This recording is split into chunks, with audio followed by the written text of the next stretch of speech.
जैसा कि आपको मौलाना साहब ने बताया कि किस तरह से यूनिफॉर्म सिविल कोड जब ये उसके बारे में गुजरात में चर्चाएं बहुत आम हुई तो उस वक्त लोगों को ये भी नहीं पता था कि किस चिड़िया का नाम है। लोग ये भी नहीं जानते थे कि यूनिफॉर्म सिविल कोड किस बला का नाम है। और अगर यूनिफॉर्म सिविल कोड आएगा तो देश के कानूनों पर क्या असर पड़ेगा, हमारे शरीयत पर क्या असर पड़ेगा, संविधान पर क्या असर पड़ेगा, ये जब इसकी चर्चा शुरू हुई शायद गिनती के लोग, आप कुछ नंबर्स पे गिन सकते हो, इतने लोगों को शायद थोड़ी बहुत खबर मालूमात थी। मुख्यमंत्री गुजरात के उन्होंने कह दिया कि हम गुजरात में यूनिफॉर्म सिविल कोड लागू करना चाहते हैं और उसके लिए उन्होंने सुप्रीम कोर्ट की रिटायर्ड न्यायाधीश रंजना देसाई की अपॉइंटमेंट किया और उनके साथ दूसरे 4 लोगों को जोड़कर एक कमेटी बनाई। सवाल ये है कि आज भी जब हम, क्योंकि लगातार मैं तरावी के बाद हमारे साथी हम सब लोग मिलकर अलग अलग इलाकों में मस्जिदों के इमामों के साथ, उनके जिम्मेदारों के साथ लगातार मीटिंग कर रहे हैं, तो आज भी लोगों को यूनिफॉर्म सिविल कोड क्या है, यानी जिनको हम हमारे स्कॉलर्स कहते हैं, जिनको हम हमारे जिम्मेदार कहते हैं, उनको भी पूरी तरह से नहीं पता। तो ये हमारी जिम्मेदारी है कि हम लोगों के बीच जाएं, लोगों को बताएं कि भाई ये यूनिफॉर्म सिविल कोड किस चिड़िया का नाम है। तो जुमा का दिन है, टाइम भी बहुत कम है, मैं थोड़ा आने में मुझको लेट हुआ है, लेकिन मैं कोशिश करूंगा कि 15-1 मिनट के अंदर अपनी पूरी बात को रख दूं और आप लोगों को समझ में भी आए इस तरह से। तो बात यूँ है कि जब भारत देश 1947 में आज़ाद हुआ, तो जब हमारा देश आज़ाद हुआ तो इसके 2 हिस्से हुए, एक पाकिस्तान बना और दूसरा एक भारत बना। हमारे बहुत सारे आबो अजदाद इसलिए पाकिस्तान चले गए, उनको ये डर था कि हम भारत में रहेंगे तो हमारी शरीयत के यहाँ पर हम उनको पालन कर पाएंगे कि नहीं कर पाएंगे, हम मुसलमान रह पाएंगे कि नहीं रह पाएंगे।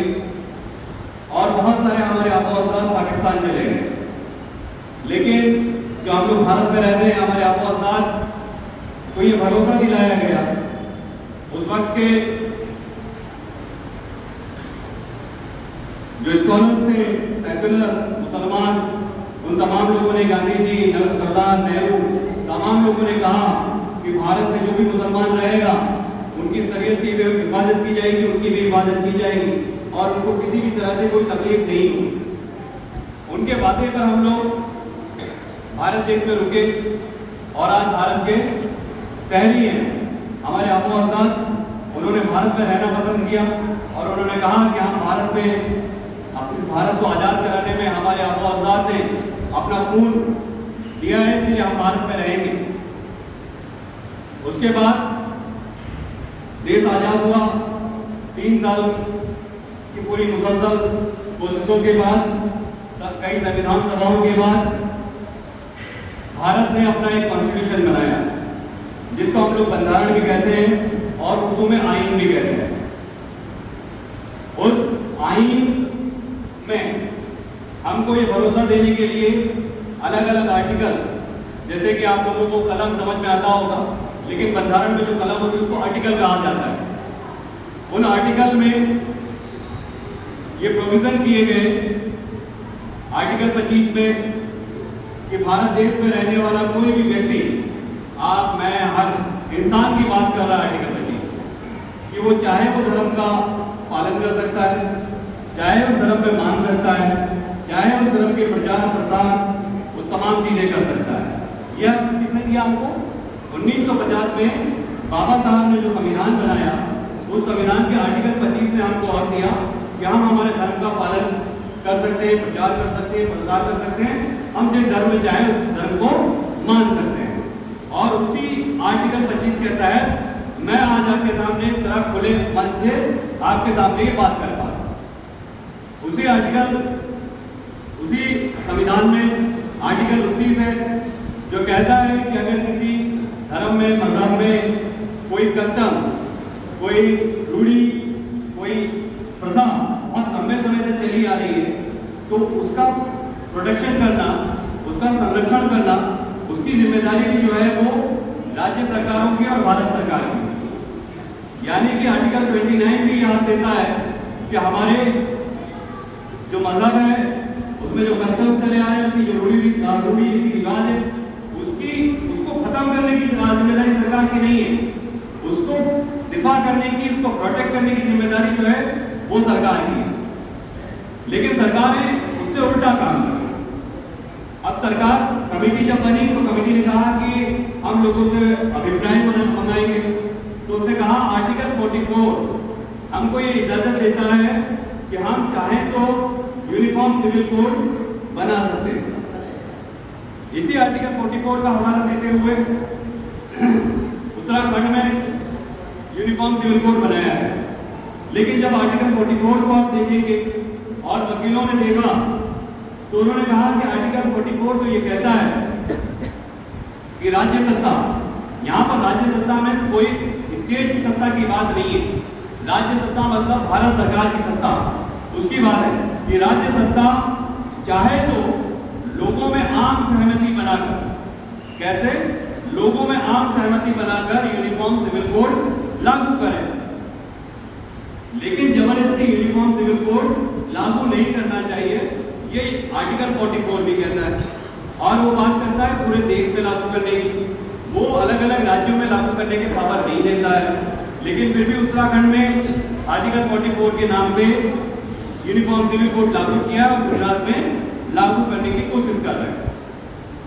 अब सवाल ये बार बार एक चीज कहते हैं कि बाबा साहब ने कहा था कि यूनिफॉर्म सिविल कोड लागू होना चाहिए, तो बाबा साहब ने संविधान सभा में ये कहा कि यूनिफॉर्म सिविल कोड लागू करने के पहले भारत देश में रहने वाले तमाम लोगों को उनकी एक आम सहमति बनानी पड़ेगी, उनकी एक राय बनानी पड़ेगी। जब सब लोग मुत्तफिक हो जाएं तभी यूनिफॉर्म सिविल कोड को लागू करना चाहिए, ये बाबा साहब ने कहा था। बाबा साहब ने एक चीज और कही कि हो सकता है कि भाई सब लोग मुत्तफिक ना हो तो यूनिफॉर्म सिविल कोड को लागू करने की दूसरी सूरत भी हो सकती है। तो वो क्या हो सकता है कि भाई अगर किसी को चाहिए कि यूनिफॉर्म सिविल कोड होना चाहिए तो वो यूनिफॉर्म सिविल कोड को माने, और जिसको नहीं मानना है वो ना माने। इस तरह की भी एक सूरत हो सकती है। तो ये बाबा साहब के विचारों के खिलाफ भी जाकर यूनिफॉर्म सिविल कोड बनाना। अब सवाल यह है कि हम क्यों इतने बेचैन हैं, हम क्यों इतने परेशान हैं। मैंने आपको ये बता दिया है सारे कॉन्स्टिट्यूशन के फ्रेमवर्क में कि ये किस तरह से यूनिफॉर्म सिविल कोड खिलाफ है। अब जैसे कि हम यहाँ पर मुसलमान के तौर पर रह रहे हैं, हम मुसलमान होने के नाम पे हम मस्जिदें बना रहे हैं, मदरसे बना रहे हैं, इदारे बना रहे हैं, हमारे धर्म का प्रचार प्रसार कर रहे हैं, हम मुसलमान के तौर पे हमारे त्योहारों को मना रहे हैं, हम तमाम चीजें क्लेम करते हैं कि हमको भारत का संविधान ये हक देता है कि हम ये सब चीज कर सकें। इसीलिए अगर हमको शरीयत बचाना है तो पहले संविधान को बचाना होगा, हमारे कॉन्स्टिट्यूशन को बचाना होगा। तो जो भी सरकारें अगर कोई भी काम भारत के संविधान के खिलाफ कर रही है तो ये हमारी जिम्मेदारी है कि हम भारत के संविधान को बचाने के लिए आगे आए और मजबूती से ये कहें कि भारत के संविधान को हम खत्म होने नहीं देंगे। अब सवाल ये है कि यूनिफॉर्म सिविल कोड में ये कर क्या रहे हैं। देखिए, हमारे पास भारत देश में ऐसा कोई कानून, लिखित कानून नहीं है, कॉडिफाइड कानून नहीं है जो कि भाई मुसलमानों के लिए कानून होंगे, ऐसा नहीं। लेकिन 1937 में मुस्लिम पर्सनल लॉ को लेकर एक कानून बना था और 1400 साल पहले हमारे कुरान में जो लिख दिया गया है हमारी प्रैक्टिस में उसी तरह से हम हमारे कानून को मानते आ गए। अब वो सारी चीजें क्या है, तो मैं सारी चीजों में तो बहुत नहीं जाऊंगा, लेकिन मोटी मोटी जो 4-5 चीजें हैं उस पर बात करके जल्दी से अपनी बात को खत्म करूंगा। हमारी जिंदगी जो शुरू होती है तो हम लोग शादी करते हैं, मैरिज करते हैं। अभी तक तो क्या है कि हमारे मस्जिद के इमाम साहब, मौलाना साहब, काजी साहब, मुफ्ती साहब या कोई बुजुर्ग हमारा निकाह पढ़ाते हैं। शरीयतन निकाह हम लोग कहते हैं निकाह मौलाना साहब ने पढ़ा दिया, लड़की ने कबूल कर लिया, लड़के ने कबूल कर लिया, तो दुआएं हो गई, निकाह मुकम्मल हो गया। लेकिन यूनिफॉर्म सिविल कोड आने से सिर्फ काजी के निकाह पढ़ा देने से निकाह आपका मुकम्मल नहीं होगा। उन्होंने ये कहा, जो उत्तराखंड में कहा कि कोई भी निकाह या कोई भी शादी तब तक मुकम्मल नहीं होगी कि जब तक सरकार के द्वारा अपॉइंटेड एक रजिस्ट्रार उस शादी को पूरा हुआ नहीं मानता, वो उसको मुकम्मल का सर्टिफिकेट जब तक ना दे। यानी आपको 15 दिन में निकाह पढ़ो या जो भी तरीके से जो लोग शादी करते हैं, उन तमाम लोगों को 15 दिन में उस रजिस्ट्रार के पास जाकर अपनी निकाह को मुकम्मल करवाना पड़ेगा। अब इसमें एक पेज कहेंगे वकील साहब क्या मामला है, ठीक है निकाह हो गया, जाके रजिस्टर करवा लेते हैं, क्यों इतना परेशान है। देखिए इन्होंने कलम 2 के अंदर ये कहा कि आप अपने चाचा, बड़े बाबा, खाला, मामा, फूफी, फूफा, आप अपने रिश्तेदारों में शादी नहीं कर सकते, आप अपने कजिन्स के बीच में शादी नहीं कर सकते। अभी तक तो होती है हमारे यहाँ पर, बड़े अब्बा के बच्चों में भी शादी होती, चाचा में, मामा में, फूफा में, खाला में, इन सब जगहों में तो शादी होती है हमारे में। तो इन्होंने कहा कि नहीं आप नहीं कर सकते, ये prohibited of degree of relationship की डेफिनेशन में आएगा। तो क्या किया जाए, लेकिन इन्होंने आगे बदमाशी ये की है, कलम में कहा कि नहीं जहां पे बरसों से चला आ रहा है वो लोग कर सकते हैं, लेकिन उन्होंने कह दिया कि मोरली करेक्ट होना चाहिए, नैतिक तौर पे करेक्ट होना चाहिए। अब ये नैतिक तौर पे करेक्ट होना चाहिए ये कौन तय करेगा? ये तो वो रजिस्ट्रार ही तय करेगा जिसको सरकार ने अपॉइंट किया है। अब वो सरकार का अपॉइंट किया हुआ बंदा, उसकी हम देख रहे हैं किस तरह की ये लोग बदमाशियां करते हैं। वो आपके निकाह को ये कह देगा कि मैं ये निकाह को सही नहीं मानता, मैं इसको करेक्ट नहीं मानता, तो वो आपको रजिस्टर्ड नहीं करके देगा, आपका रजिस्ट्रेशन नहीं करेगा, तो मीन्स आपकी शादी मुकम्मल नहीं हुई। तो ये हमारा पहले तौर पे कि हम मुसलमानों में निकाह ही मुकम्मल चीज है, और निकाह अगर हमारे काजी ने पढ़ा दिया और तो वो निकाह मुकम्मल हो जाता है। हम इस तरह के रजिस्ट्रेशन को नहीं मानते, क्योंकि गुजरात में ऑलरेडी रजिस्ट्रेशन का कानून है। गुजरात में 2006 से मैरिज रजिस्ट्रेशन एक्ट है, और जो लोग शादी करते हैं वो जाके मैरिज रजिस्टर करवाते हैं। खाली रजिस्टर इतना ही देखता है कि दोनों बालिग हैं, दोनों के डॉक्यूमेंट पूरे हैं, गवाह हैं, काजी का सर्टिफिकेट है, और वो रजिस्टर कर देता है, वहां पे वो कोई ऑब्जेक्शन नहीं लेता है। लेकिन इस कानून में रजिस्ट्रार को एक्स्ट्रा पावर दे दी है कि वो नैतिकता के नाम पे, वो मॉरलिटी के नाम पे आपके निकाह को कैंसिल कर दे। अभी तक हमको ये कहा जाता है कि हम बहुत ज्यादा शादियां करते हैं, हम एक से ज्यादा शादियां करते हैं। जब हम लोगों ने देखा कि इस बात में कितनी सच्चाई है, तो मैं जब आंकड़े देख रहा था नेशनल हेल्थ फैमिली सर्वे के, वो आंकड़े ये कहते हैं कि पूरे देश में 1.9% मुसलमान ही एक से ज्यादा बीवी रखते हैं। कितने? 1.9%, यानी 2% भी नहीं। लेकिन मैं दूसरी तरफ जब दूसरों के आंकड़े देख रहा था तो वो 7% से ज्यादा है, हमसे 4 गुना ज्यादा है। लेकिन आरोप हम पे लगता है कि हम एक से ज्यादा बीवियां रखते हैं, जो कि सच्चाई नहीं। वहां पर भी लेकिन मुस्लिम कानून ये कहता है कि अगर जरूरत है तो आप 1 हफ्ता के 2 हफ्ता के 3 हफ्ता के 4 की, लेकिन उसकी शराइत है वो मुफ्ती साहब और मौलाना साहब आपको बताएंगे कि वो कैसे हो सकती है, क्यों हो सकती है और कब होनी चाहिए। ये जरूरी नहीं है कि हम पहली बीवी के साथ उसके हुकूक तो पूरे कर नहीं पा रहे हैं, और दूसरी शादी, तीसरी शादी और चौथी शादी के अगर तवक्को रखते हैं तो वो एक बार आपको उलमाए दीन से पूछना चाहिए क्या आप उस तरह से कर सकते हैं या नहीं कर सकते। बात ये की जाती है कि भाई शादी हो गई, तलाक की बात आती है। अभी तक 1400 साल पहले से आपसी बातचीत के जरिए हमारे जो घरेलू मसाइल थे उनको सुलझा देने के लिए तलाक की व्यवस्था हमारे समाज में मौजूद थी कि भाई पहले तो आप किसी भी उलमाए दीन के पास जाओ, किताबों में पढ़ो तो तलाक को गलत बताया है, तलाक को बहुत खतरनाक बताया है कि तलाक ना हो तो बेहतर है। ये चीजें हमारी किताबों में बताई गई और उलमाए दीन भी बता गए। लेकिन अगर तलाक होने की सूरत हो तो तलाक कैसे हो, वो भी हमको हमारे कुरान में हमारे उलमाए दीन हमारी रहनुमाई करते रहते हैं कि अगर तलाक हो तो किस तरह हो। उस कानून को भी 2019 में ये कहकर पहले तो खत्म कर दिया कि मुसलमान मर्द एक साथ 3 तलाक देते हैं और इसीलिए ये गलत है और मुसलमान औरतों पर जुल्म हो रहा है, तो हम 3 तलाक का कानून जो है वो रद्द करते हैं और कोई भी तरह से 3 तलाक नहीं दे सकता।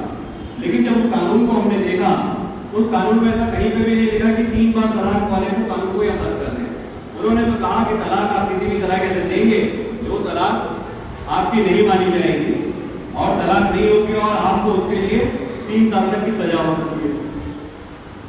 यहाँ पर मुदाखलत यूनिफॉर्म सिविल कोड में भी इस चीज को लेकर आ रहे हैं लोग। अब मुस्लिम मजहब में औरतों को बहुत हुकूक दिए, तलाक का भी हुकूक उनको दिया है। 2019 के नरेंद्र मोदी के कानून ने औरतों का वो हुकूक नहीं छीना था, लेकिन यूनिफॉर्म सिविल कोड में औरतों का वो हुकूक, जिसको हम लोग खुला कहते हैं, कि कोई शौहर अपनी बीवी को बहुत तंग कर रहा है, बहुत उसके साथ मारझूड़ कर रहा है, या ऐसे कोई हालात बन गए जिसके वजह से औरत अपने आप को उसके निगाह में नहीं रखना चाहती, तो वो खुला ले सकती है। वो हुकूक 2019 के कानून में भी नहीं गिने गए थे, लेकिन यूनिफॉर्म सिविल कोड में उस अधिकार को, महिलाओं के उस अधिकार को भी छीना जा रहा है। तो ये कह रहे हैं कि महिलाओं के खिलाफ का भी कानून है। उसी तरह से ये बार बार कहा जाता है कि भाई मुसलमान महिलाओं को उनके हुकूक नहीं दिए जाते हैं। तो भारत देश के कानून में जो कुछ लोगों के लिए 1955 में बना, उस कानून में बहुत देर से ये कहा गया है कि महिलाओं को, बहनों को प्रॉपर्टी में राइट देना चाहिए। लेकिन इस्लामिक कानून में तो 1400 साल पहले कह दिया गया था कि बहनों का इतना हक होगा, औरत का इतना हक होगा। तो हमारे तो कानून में बहुत पहले से कह दिया गया है। तो आप नए सिरे से आप जो हिंदू कोड बिल में लिखा गया है वो तमाम चीजें आप दूसरे धर्म के लोगों पर यूनिफॉर्म सिविल कोड के नाम पर कैसे नाफिज कर सकते हैं, कैसे तोड़ सकते हैं। इसीलिए हमारा विरोध ये भी है कि यूनिफॉर्म सिविल कोड के नाम पर आप हम पर हिंदू कोड बिल थोप रहे हैं, उसके सारे प्रोविजन थोप रहे हैं। ये सिर्फ मुसलमानों को टारगेट करने के लिए कानून को लाया जा रहा है। उसी तरह से गोद लेने के मुसलमानों के अपने नियम हैं और जिस बच्चे को गोद देंगे उसका प्रॉपर्टी में क्या होगा, उसके मुसलमानों के अपने नियम हैं। हमारे उसके बारे में सारी चीजें लिखी है, इन्होंने गोद देने के नियमों में भी बदलाव किया है।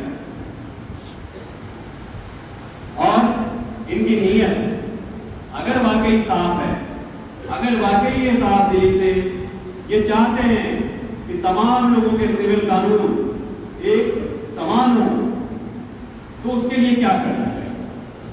तो उसके लिए ये होता कि तमाम लोगों के लिए पहले तो कानून बनाने की बात है। उन्होंने उत्तराखंड में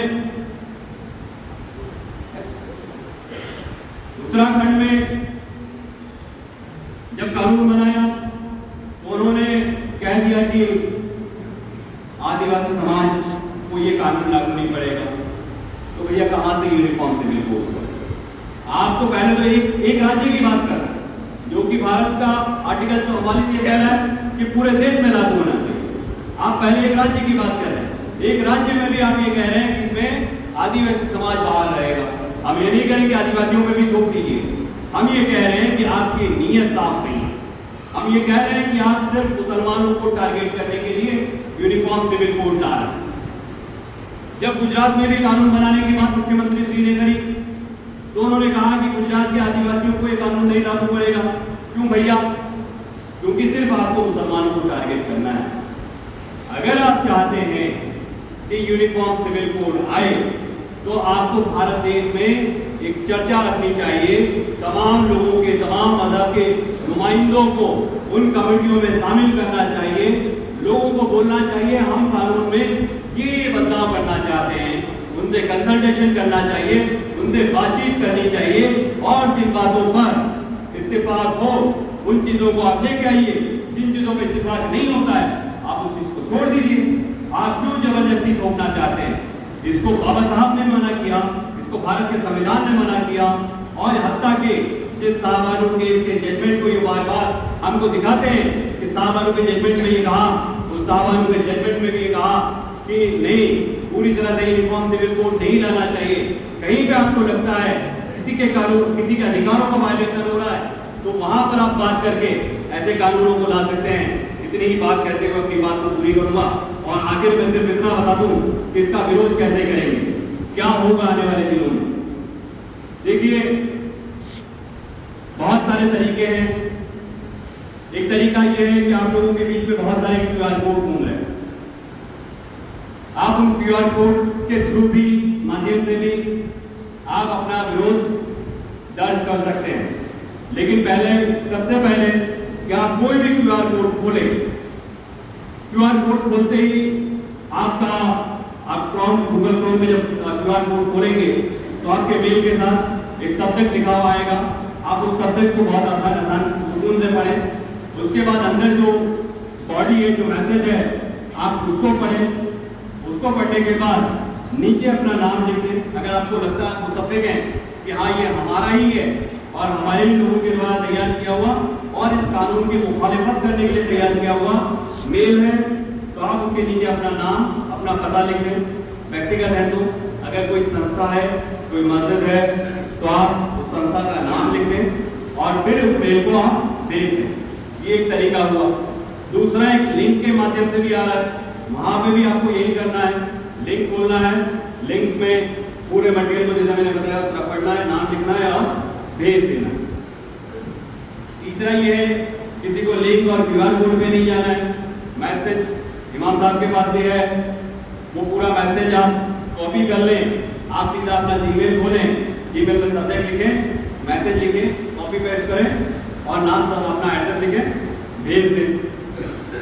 चौथा तरीका ये है कि आपको मेल नहीं भेजना है, आप उसका प्रिंट निकाल लें, अपना नाम, एड्रेस लिखें, उसको कवर में डालें, कवर पे कमेटी का एड्रेस लिखें, फॉर्म में अपना एड्रेस लिखें, पोस्ट कर दें। अगर आपको ये भी नहीं करना है, आप एक 25 पैसे का पोस्ट कार्ड खरीद लें। उस पोस्ट कार्ड पे आप कमेटी का नाम, एड्रेस लिखें, अपना नाम लिखें और लिखें कि मैं भारत का नागरिक हूँ, मैं भारत के संविधान को मानता हूँ और गुजरात सरकार के द्वारा यूनिफॉर्म सिविल कोड जो लाया जा रहा है वो भारत के संविधान के खिलाफ है और मुसलमानों की शरीयत के खिलाफ है। मैं इसलिए इस यूनिफॉर्म सिविल कोड का विरोध करता हूँ और उस पोस्ट कार्ड को आप डाल दें। अगर गुजरात में 20 से 25 लाख मुसलमान हैं, अगर 10 लाख पोस्ट कार्ड भी मुख्यमंत्री के या कमेटी के चेयर के ऑफिस के बाहर चला गया तो कितना बड़ा विरोध होगा आप लोग समझ सकते हैं। ये अभी कानून नहीं बना है, उसके पहले हमारे एहतजाज जो है, हमारा जो विरोध है वो कमेटी तक पहुंचे। हमको नहीं लगता है कि वो हमारे इतने विरोध को भी मानेंगे, लेकिन जब ये बात हो, हमारे आने वाले नस्लें पूछें कि जब इस तरह के कानून हम पर थोपे जा रहे थे तो हमारे आबो अजदाद ने क्या किया, तो वो याद करें कि नहीं, इन्होंने बहुत मजबूती से विरोध किया था। इसीलिए भी हमको इसको विरोध करना चाहिए और इसलिए भी विरोध करना चाहिए मजबूती से कि हम एक डेमोक्रेटिक कंट्री में रहते हैं। कोई भी सरकारें कायम के लिए नहीं होती, हमेशा के लिए नहीं होती है। हो सकता है कि सरकारें बदले तो जो नई सरकारें आए आप उनको मजबूर कर सकें, ये कहते हुए कि हमने तुम्हारे साथ दिया था, अब तुम हम पे ये जो गलत कानून नाफिज किए गए हैं इन कानूनों को रद्द करो। इसके लिए भी ये विरोध हमको करना चाहिए। हमको इसके लिए भी विरोध करना चाहिए कि जब ये कानून बन जाए और इस कानून को हाईकोर्ट और सुप्रीम कोर्ट में चैलेंज किया जाए, तब हाईकोर्ट और सुप्रीम कोर्ट के जजों को भी ये पता हो कि जब ये कानून बनने की प्रक्रिया चल रही थी तो गुजरात के मुसलमानों ने बहुत बड़े पैमाने पर विरोध किया था, तो वो उस चीज को ध्यान में रखते हुए उसकी जो कमियां हैं और उस कानून को सुप्रीम कोर्ट और हाईकोर्ट में हमको उसका फायदा मिले, इसलिए भी इसको विरोध करना चाहिए। इतनी बात कहते हुए अपनी बात